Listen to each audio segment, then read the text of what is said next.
Mkutano huu unalenga kuwajulisha umma, wawekezaji pamoja na wadau wa maendeleo kuhusu tukio kubwa kabisa la tamasha la pili la uwekezaji Zanzibar 2026, yaani Zanzibar Investment Summit 2026. Tamasha hili linatarajiwa kuleta zaidi ya washiriki 500 kutoka ndani na nje ya nchi, wakiwemo wawekezaji wa kitaifa na kimataifa, watunga sera, wafanyabiashara wakubwa, washirika wa maendeleo pamoja na wanadiaspora.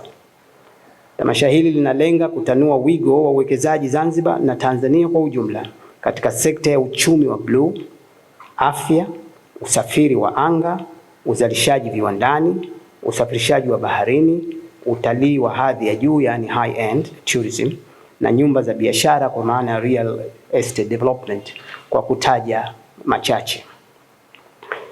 Ndugu waandishi wa habari, tamasha hili limebeba kauli mbiu isemayo Promoting Investment Diversification for Sustainable Development in Zanzibar, Shaping Zanzibar's Next Growth Story.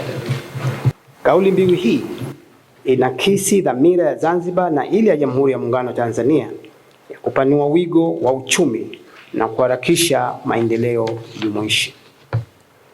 Ndugu waandishi wa habari, tamasha hili linatarajiwa kufunguliwa rasmi na Mheshimiwa Dr. Hussein Ali Mwinyi, Rais wa Zanzibar na Mwenyekiti wa Baraza la Mapinduzi, ikiwa ni ishara ya dhamira thabiti ya serikali katika kuunga mkono maendeleo yanayoongozwa na sekta binafsi pamoja na ushirikiano wa kimkakati katika uwekezaji.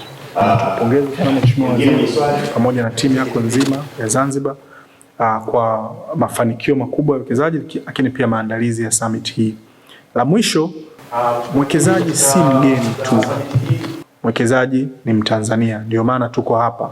Press conference ya kwanza ambayo Mheshimiwa Waziri ameifanya sio Kenya, sio Uingereza, sio China, sio Japan.